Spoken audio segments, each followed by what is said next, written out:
On a remote road in Kentucky, Henry Wilson, a wealthy retiree in his 70s, found himself stranded with a flat tire on his vintage Lincoln Continental.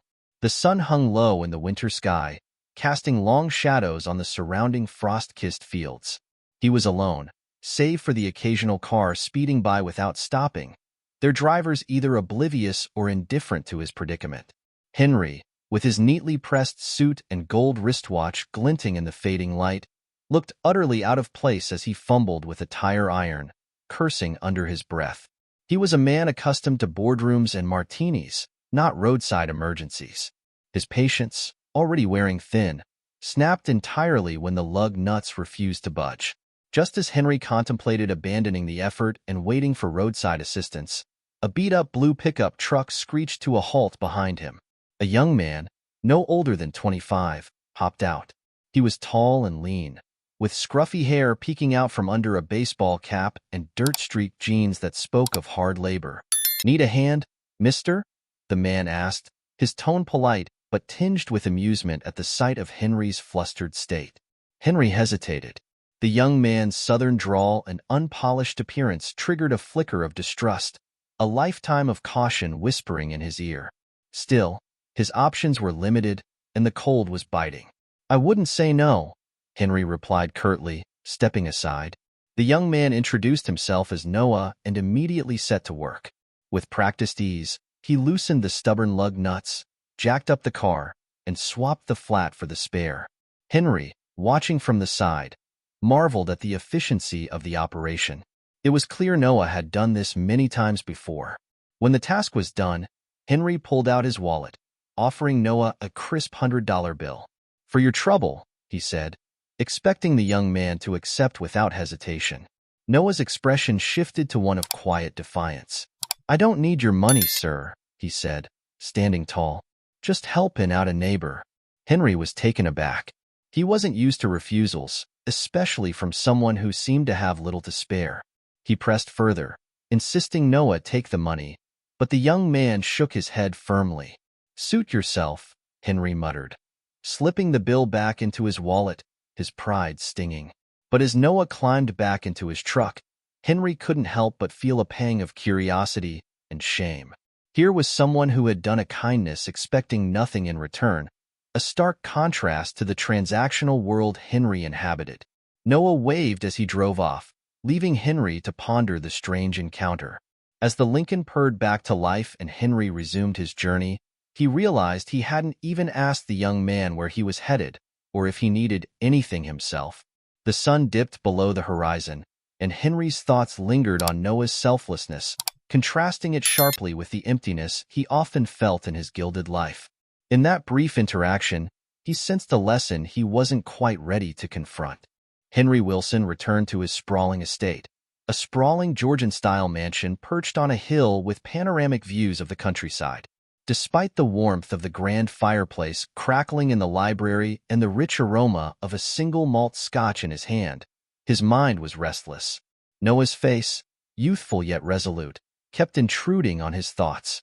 Who was this young man who turned down money so confidently? Henry, accustomed to people clamoring for favors or handouts, found Noah's refusal perplexing. It wasn't just the act of kindness. It was the way Noah carried himself, unshaken and proud, despite his humble appearance. The next morning, Henry decided he needed answers. In his decades of business dealings, he had learned to follow his instincts, and something about Noah intrigued him. He called his driver, Marvin, and directed him back to the remote stretch of road where the encounter had occurred. "Sir, are you sure about this?" Marvin asked, glancing at Henry through the rearview mirror. "That area isn't exactly welcoming. Just drive," Henry replied curtly, adjusting his scarf against the winter chill that had crept into the car. They arrived at the spot, the same desolate stretch of road where the previous day's events had unfolded. Henry scanned the surroundings until his eyes landed on a dusty service station nearby. A small sign reading Harris & Sons Garage swung lazily in the wind. "That's where we'll start," Henry said, stepping out of the car. Inside, the garage smelled of motor oil and grease, the kind of place Henry usually avoided. An older man with calloused hands looked up from under the hood of a truck. "Help you, sir?" the man asked, his tone cautious. "I'm looking for a young man named Noah," Henry said. "Helped me change a tire out on Route 34 yesterday." The mechanic's eyes narrowed slightly. "What's this about?" "I just want to thank him," Henry replied, trying to keep his tone even. He wasn't used to being questioned, especially not by someone covered in grease. The mechanic's expression softened, but not much. "Noah's my boy," he said. "Lives a few miles down the road with his mama. But I'd be careful if I were you." "Why's that?" Henry asked, his curiosity piqued. "Not everyone around here takes kindly to strangers, especially ones like you." The remark hung in the air, laden with meaning. Henry's tailored coat, polished shoes, and crisp accent screamed outsider. He nodded curtly, took the address, and returned to the car. The drive to Noah's home took them deeper into a part of Kentucky Henry rarely ventured. The paved roads gave way to gravel, and the houses became smaller and more weathered. They finally arrived at a modest clapboard house with a rusting truck in the yard. Marvin hesitated. "You sure about this, Mr. Wilson?" Henry stepped out without answering. As he approached the house, a curtain twitched, and a middle-aged woman with tired eyes appeared in the doorway. She wore a faded dress and had an air of guarded pride. "You must be Mrs. Harris," Henry said. "I'm looking for Noah." Her eyes hardened. "What do you want with my boy?" "To thank him," Henry said, offering what he hoped was a reassuring smile. "He helped me yesterday, and I'd like to repay the favor." At that moment, Noah appeared from behind the house, wiping his hands on a rag. He froze when he saw Henry, then approached cautiously. "You found me," Noah said, his voice steady but wary. "I couldn't stop thinking about your generosity," Henry said. "I wanted to know more about you." Noah's lips curled into a wry smile. "Well, now you know where I live." "Not much more to it." Henry glanced around the yard, noting the peeling paint on the house and the patched tires on the old truck. "Why did you refuse the money?" "Because I don't need charity," Noah replied sharply. "And I definitely don't need someone like you looking down on me." The tension between them thickened. Henry, unaccustomed to being spoken to this way, felt his face flush. He tried to brush off the insult. "I'm not here to look down on you. I'm here because I admire you." Noah's mother snorted, crossing her arms. "Admire him? Folks like you don't admire folks like us unless there's something in it for you." Henry was taken aback. He had spent his life wielding influence and charm, but here it counted for nothing. The unspoken divide between their worlds yawned wider. "Listen," Noah said, stepping closer.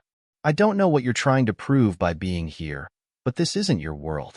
You don't know what it's like to scrape by every day, to have people judge you for how you look or where you're from." "I'm not judging you," Henry protested. But you are," Noah interrupted, "even if you don't realize it." Humiliated and unsure of how to respond, Henry turned back to his car.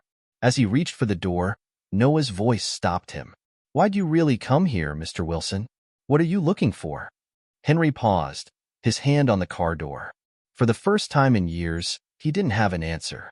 Henry's journey led him deeper into the heart of Harlan, a town whose faded charm and weathered buildings told a story of hardship and resilience. The streets were narrow, lined with homes that seemed to sag under the weight of years gone by. For someone like Henry, accustomed to the gleaming marble of his estate and the polished gloss of his social circle, the town felt like stepping into another world entirely. The boy's address wasn't hard to come by.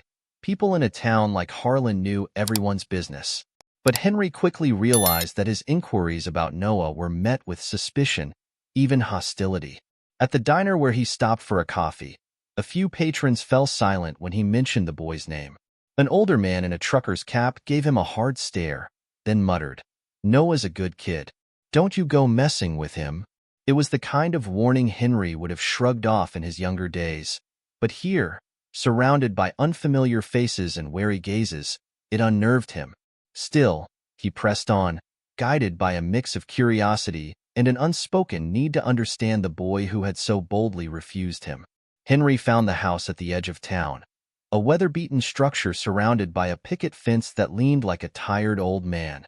The yard was small, with a few scattered toys and a rusted bicycle propped against the side of the house. A dog barked from somewhere inside as Henry approached the door. After a brief pause, the door creaked open to reveal a woman. Mrs. Grace Harris was tall and wiry, with lines etched deeply into her face, a testament to a life of labor and endurance. Her eyes, though sharp and probing, held a flicker of warmth as she took in the sight of the stranger on her porch. "Can I help you?" she asked, her voice tinged with caution. "I'm looking for Noah," Henry said, removing his hat in an attempt to appear less imposing. "I believe he helped me with a flat tire a few days ago." "My name's Henry Wilson." Recognition flickered in her eyes. "Ah, you're the man he was talking about. Said you drove a fancy car and looked lost as a goose in a snowstorm." Henry chuckled awkwardly, unsure whether to take it as a compliment or an insult. "That sounds about right." She nodded, opening the door wider. "Well, Noah's out right now, probably at the garage. He's always tinkering with cars or helping someone fix something. What do you want with him?" "I wanted to thank him properly," Henry said. "And I suppose, to understand him." Her gaze softened, but only slightly. "Understand him? Huh? What's there to understand? He's a good boy, helps folks when they need it, and doesn't expect much in return. Doesn't mean you can come here thinking you're doing us a favor." The edge in her tone was unmistakable, and Henry felt it cut into his pride. He'd come expecting gratitude, or at least a warm reception, but instead, he was met with suspicion. It wasn't new. He'd faced skepticism all his life from people who assumed wealth meant arrogance. Yet here, it stung in a way he hadn't anticipated. "I'm not here to patronize you," he said carefully. "I've been thinking about him since that day. People don't usually refuse money like that." Mrs. Grace folded her arms and leaned against the doorframe. "Maybe that's the problem with your world. Y'all think everything's about money. Noah doesn't see it that way. Never has." Henry glanced around the modest home, its peeling paint and patched windows. It was clear they didn't have much, and yet there was a quiet dignity about the place. "He must have gotten that from you," he ventured. Mrs. Grace smiled faintly, her posture softening. "I've raised my boy to know that a person's worth ain't tied to their bank account. He's seen enough folks around here struggling to get by to know better." Henry nodded, but her words hit a nerve.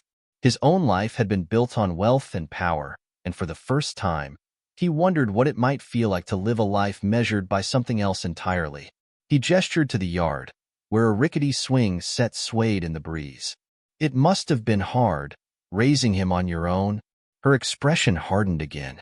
"I don't need your pity, Mr. Wilson. We've done just fine without anyone's help." The conversation had turned. Henry realized he was treading on thin ice. "I didn't mean any offense," he said.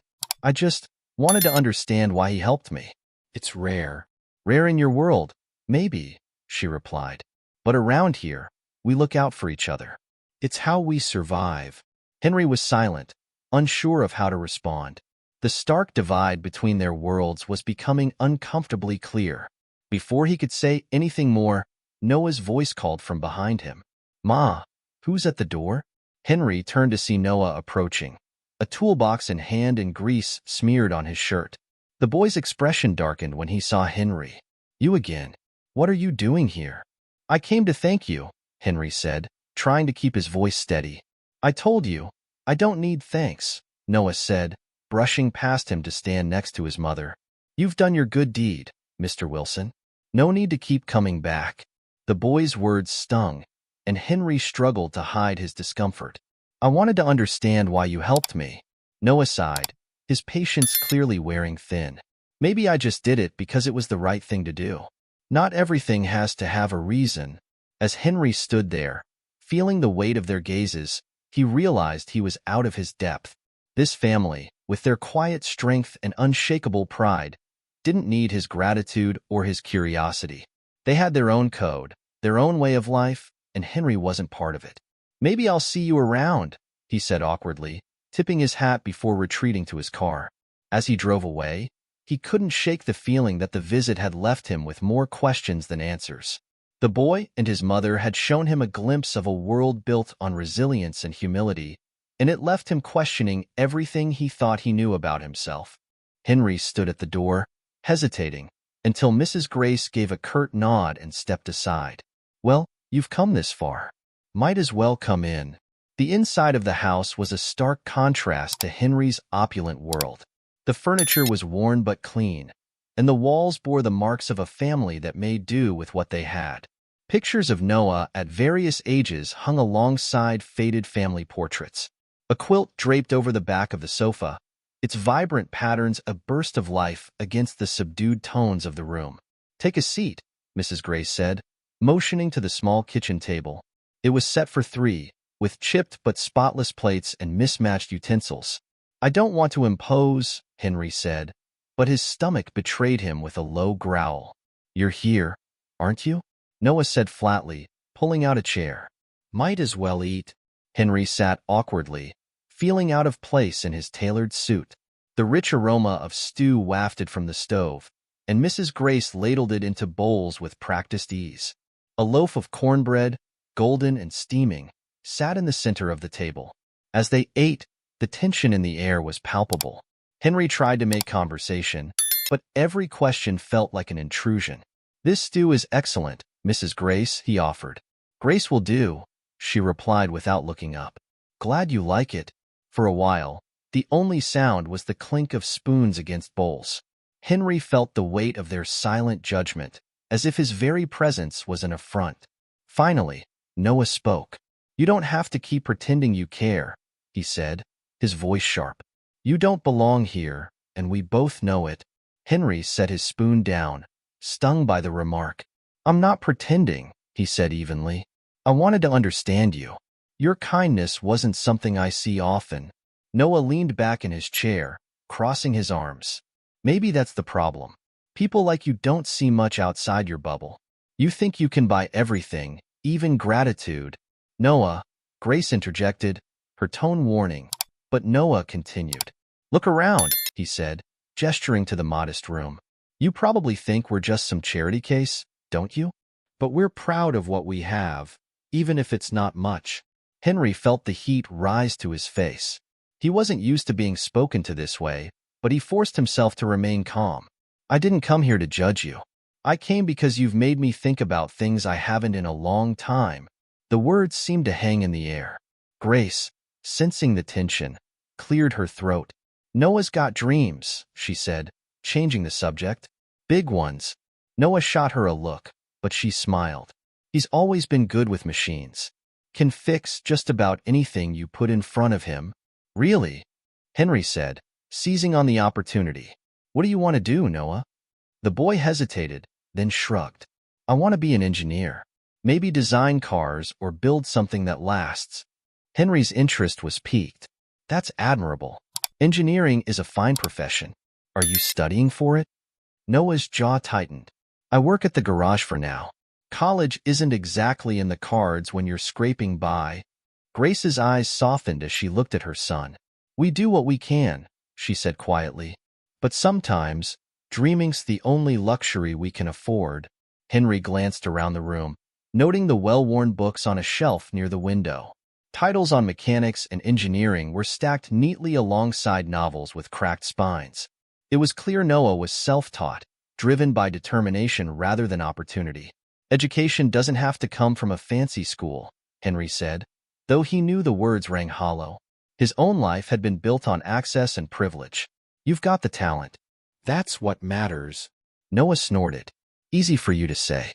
Bet you've never had to fight for anything in your life." "That's not true," Henry said quietly, though he knew the boy had a point. "But you're right. I've had advantages most people don't." "Then why are you here?" Noah demanded. "Why bother with us?" Henry opened his mouth, but no words came. He wasn't sure himself. Was it guilt? Curiosity? Or perhaps the faint hope that he could still learn something about the world outside his insulated existence? Grace broke the silence. "Because he sees something in you, Noah," she said. "Maybe it's time you saw it too." Noah looked away, his face a mix of frustration and embarrassment. Henry, sensing the boy's discomfort, decided to change the subject. "You've got a good family here," he said, addressing Grace. "It's rare to see people who appreciate the simple things." Grace nodded. "Life's hard enough without always wanting more," she said. We've learned to make do and be grateful for what we've got. Her words struck a chord with Henry. For years, he had chased wealth and status, believing they would bring fulfillment.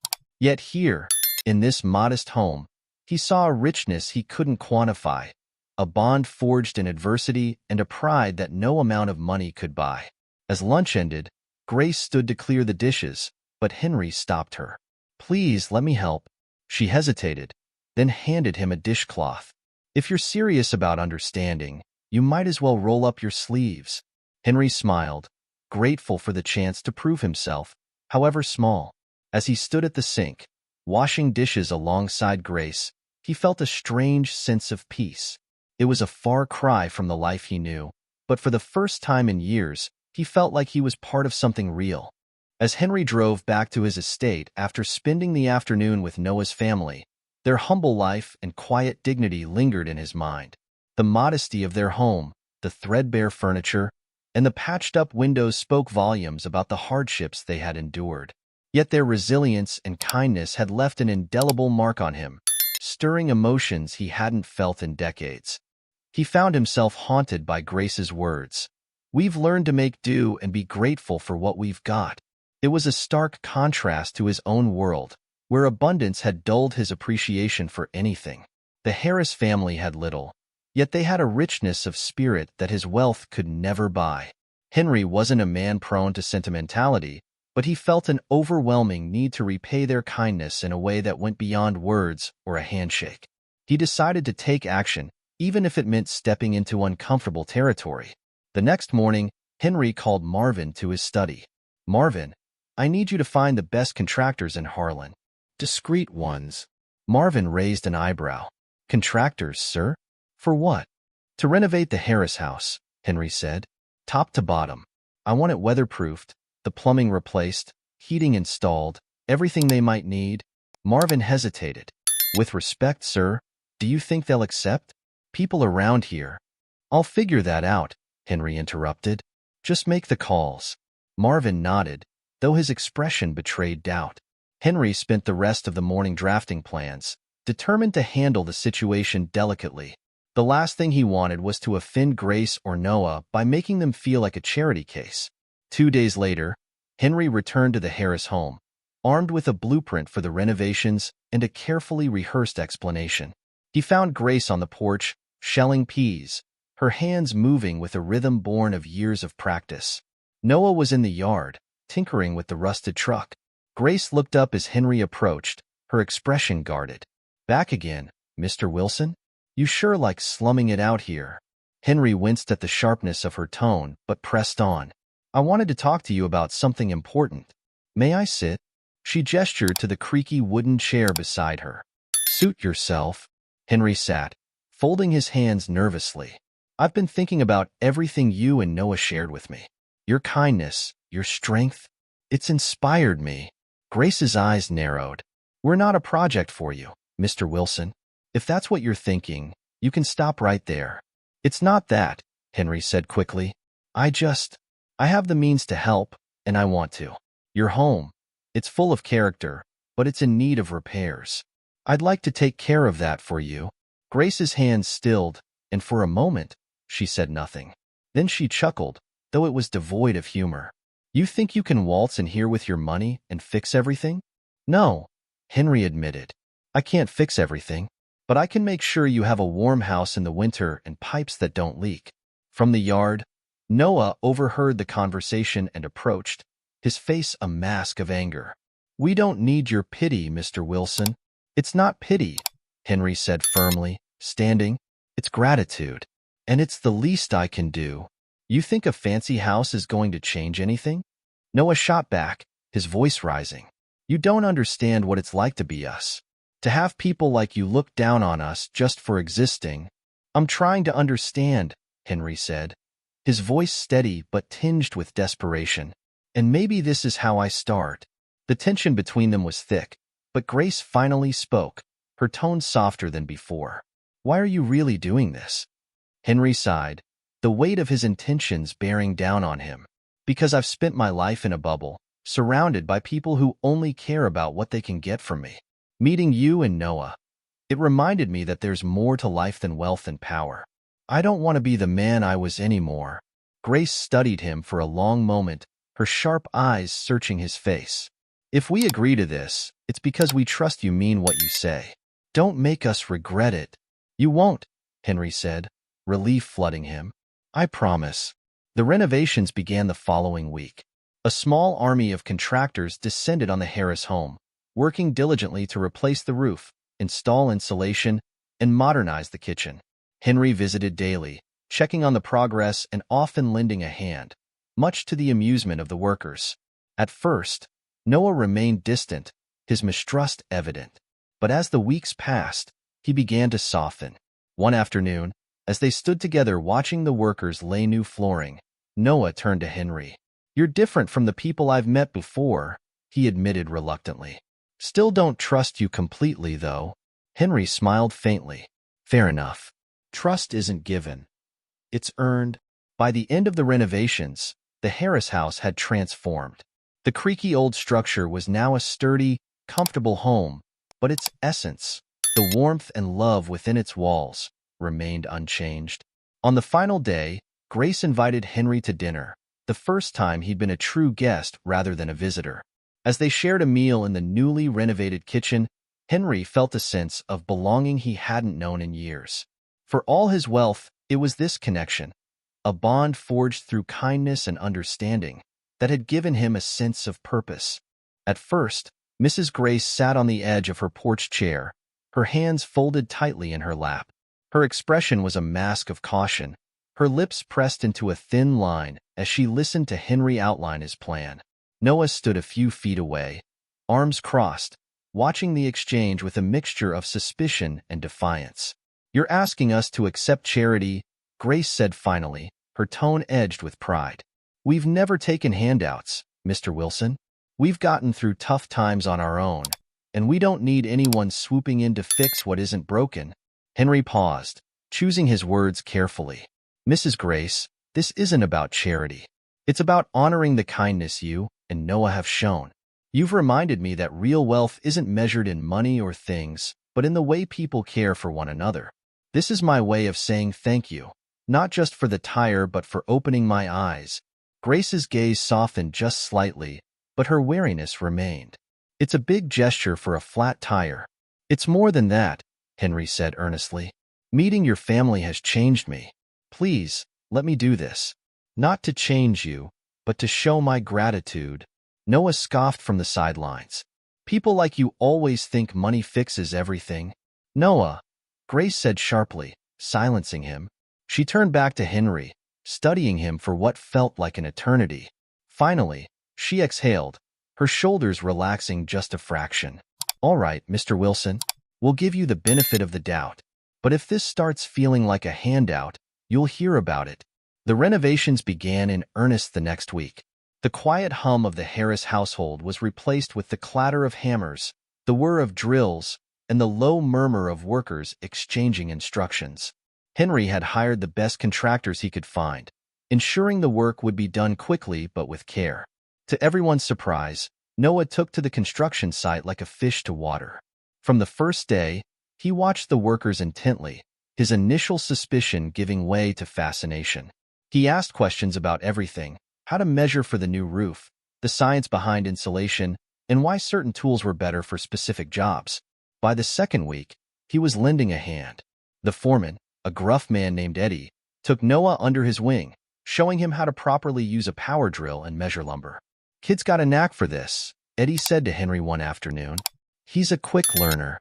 Henry smiled, watching Noah beam with pride as he fixed a beam into place. For all his wealth, Henry had rarely felt this kind of satisfaction, the quiet joy of seeing someone discover their potential. Grace, for her part, remained cautious but supportive. She often brought pitchers of iced tea out to the workers and silently observed as her home was transformed. Despite her initial hesitation, a spark of excitement flickered in her eyes as the new roof went up and fresh paint breathed life into the walls. The day the renovations were completed, the Harris home looked almost unrecognizable. The old roof, patched and sagging, had been replaced with gleaming shingles. The once dim kitchen now boasted modern appliances, sturdy cabinets, and a warm, inviting color scheme. New furniture filled the living room, and even the yard had been revitalized with freshly planted flowers and a bright green swing set for Noah. Henry arrived early that morning to see the finished product and found himself speechless. The house still held its charm and history, but it now radiated warmth and stability. As word spread through Harlan, neighbors began trickling in, arms laden with gifts. One brought a basket of fresh-baked bread, another a quilt sheet sewn by hand. A local preacher arrived with jars of homemade jam, blessing the house with kind words and laughter. The once quiet home buzzed with life as people filled the rooms, their voices and laughter mingling with the crackle of a fire in the new hearth. Grace stood at the center of it all, her face softened with a rare smile. Noah moved through the crowd, showing off the new kitchen and proudly recounting the skills he'd learned during the renovation. That evening, as the last guests trickled out, Henry sat on the porch with Grace and Noah, sipping a cup of coffee. The stars overhead were bright, undimmed by city lights, and the air was crisp with the promise of winter. "This house is more than just walls and a roof now," Grace said, her voice filled with emotion. "It's a home, thanks to you." Henry shook his head. "It was always a home. I just helped polish what was already there." Noah leaned against the railing, his expression thoughtful. "Eddie said I should think about construction as a career. Maybe even go to school for engineering." "You should," Henry said. "You've got the talent, Noah. Don't let anything stop you." For the first time, Noah's gaze softened toward Henry. "Maybe you're not so bad after all, Mr. Wilson." Henry chuckled. "I'll take that as a compliment." In the weeks that followed, Henry found himself returning to the Harris home often. What began as a gesture of gratitude had turned into something deeper. He helped Noah research construction programs and even connected him with a mentor in the field. Grace, too, welcomed him more warmly, often insisting he stay for dinner. Through these visits, Henry began to rediscover pieces of himself he had long buried. His appreciation for simple joys, his capacity for connection, and the value of a life lived with purpose. One day, as he watched Noah sketch plans for a potential project, Henry realized that helping the Harris family had brought him a satisfaction his wealth never could. In their modest home, he found a richness of spirit that had eluded him for decades. Noah's journey was just beginning, but so was Henry's. And for the first time in years, he felt he was exactly where he needed to be.